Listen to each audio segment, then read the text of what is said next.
Hi guys, just wanted to go through a tutorial on how to make your forms through Google so you can send out your ECE data and get information back pretty quickly from the teachers.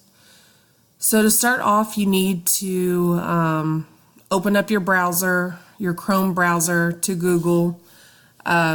Make sure that you are signed in at the top.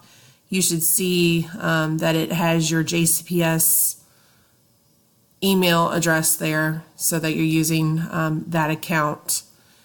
The first thing you're going to do is go to this little grid, this little waffle icon, and click on it.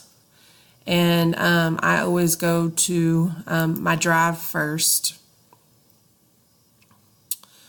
So from your drive, you have an option to create a new form. So you're going to go over to the left where it says new and click on it. And then I'm going to scroll down to where it says Google Forms. And I'm going to click on Google Forms. Now, when you create a new form, this is what it looks like as a brand new form. So the first thing you want to do is start with whatever student you are going to use on your case load, whoever's first. So where it says untitled form, I always put the student name in there. So whatever their actual name is in there. And so since this is the first 6 weeks, I usually put that as my title also. At the top, in this purple little section where it says untitled form, once you click on it, whatever is in that title kind of appears there. So if you type in your student's name and first 6 weeks in that line first, then it'll appear for you up there.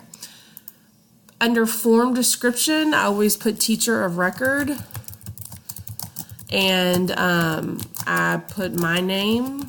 So you would fill in your name there and include my room number just in case someone doesn't know. We have a lot of new teachers in the building, so that might be an easy way so that they can identify who you are. So your next step in creating this form is you're going to come over here to where it says T.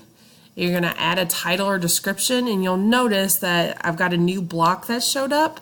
So I list this one as ECE accommodations. And under description, I go back in the kids' IEP and just really copy and paste whatever their accommodations are. So if they have extended time, I put that in there. If they needed a reader, just so that the reg ed teacher kind of knows what this student is required. The next thing I'm going to do, I'm going to add, or you already have a question here, okay? So I'm going to change this question. You can see on the right hand side you've got a choice of multiple choice. So I'm going to make this one a short answer question because I want to know who is filling out this form. So I'm going to make that teacher name. And I'm going to make that, I'm going to click this little button here to show that that is required. So anybody who fills out this form, they have to at least put in their name when they are filling out the form. All right, so after teacher name, I'm going to add another title. And this one is just kind of giving the directions of what I expect the teachers to do. And I usually just say, like, rate each goal according to the scale below.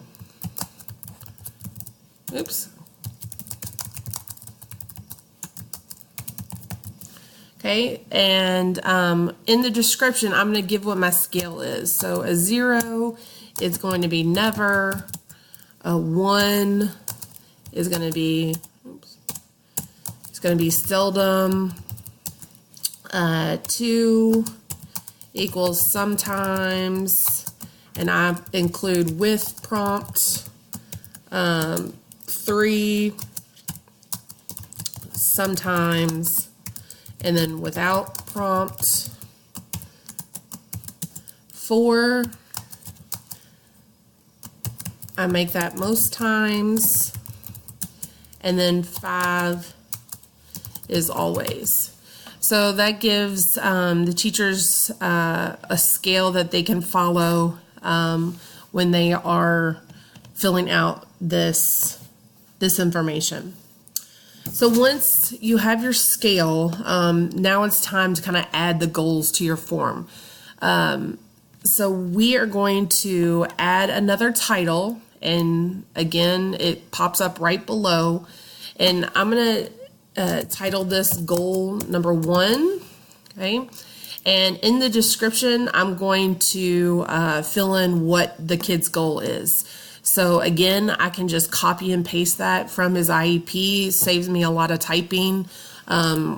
Or if you feel free to type it in if you want. So whatever the goal is, so on a grade level writing activity, so and so forth. So whatever that goal is, you're going to type that in there. Okay, so that lets the teacher know what the goal is. At this point, once they know what the goal is, I can add the questions for them to answer. So again, I go up to that little plus sign where I can add a question, and you have a choice. You can write your question as a multiple choice question, or I prefer to make mine a linear scale, and I'll show you both so you can kind of decide what one you like the best. All right, so for my first question, I'm gonna, since this is goal 1, I'm gonna put a 1 right there. So I know when I'm looking at my data that this data pertains to goal 1. And then I need to set my 2-week time slot. So let's see, for, so say it's the 20th through the 31st is what I'm gonna make my, my dates be. So August 20th through August 31st. Okay, so there is my first kind of 2-week category. So if I'm going to make it, I changed this to a short answer. I'm going to keep it as multiple choice. So then you have options. So you can put in there, 0, let's see, add all. I want to add up to 5. Oops, that's not what I want. All right, so add another option. So add another, I can put in 1, 2, 3, 4, 5. So it just kind of shows you what your options are, okay? So that's one way of making a question, is multiple choice one. I prefer my questions to be in linear form, just because on a linear scale, just because it doesn't use as much space on the website, so it's kind of easier to read. Instead of writing this all again, I'm just going to click this duplicate button, so it automatically copies whatever I have written. So I'm going to change this one to a linear scale. This is what I use. And I make mine from 0 to 5, and I label mine never as 0 and always for the number 5. Okay. So those are the two scales, or the two types of questions that you can fill in. So if I had, so I'm going to go back. I'm going to change this to how I do it. So linear scale, I want that to be 0, 0 to 5. Never, always. Okay. So you can kind of see on that bottom one, when I click off of it. So this is what the scale looks like, just doesn't take up as much space as that multiple choice question does. So since there's 6 weeks, I break mine up into 2-week chunks. So my first 2 weeks would have been to the 31st. And then if I check my dates again, let's see, then the 3rd to the 14th. So then I'm going to just change my dates for that second question, September 3rd to September 14th. And then I need one more. So again, I don't have to retype it. All I have to do is press this duplicate button and it pulls it up again. And I'm going to put in I'm going to change my last date to the 17th through the 28th.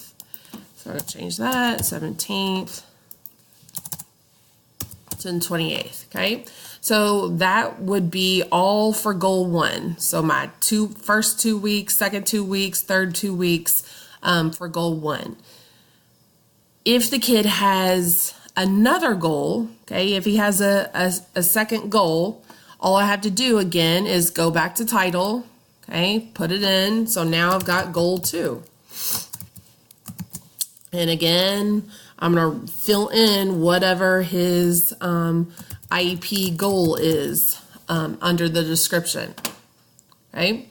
And once I have that in, all I have to do again is add a question.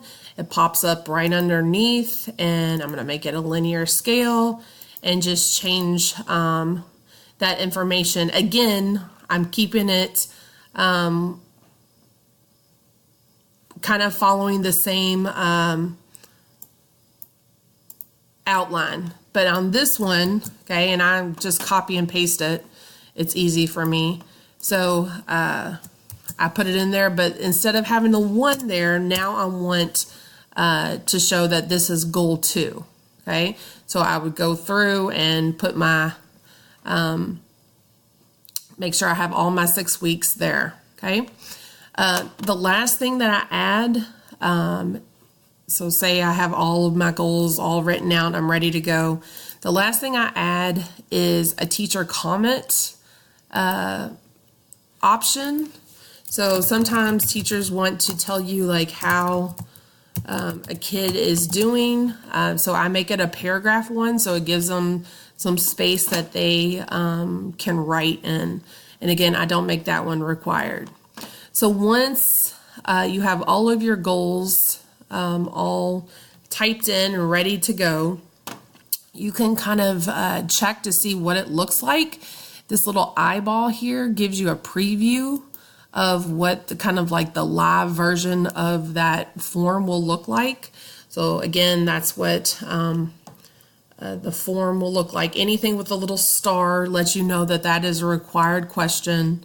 And you can see that each of the goals have their questions or their linear scale with them, and then it gives the teacher the ability to write any comments in there. And then once they're done, they will click submit. You do have an option up here to kind of customize your theme. So if you want to like change the color, you can do that. You can change, they give you options of changing like the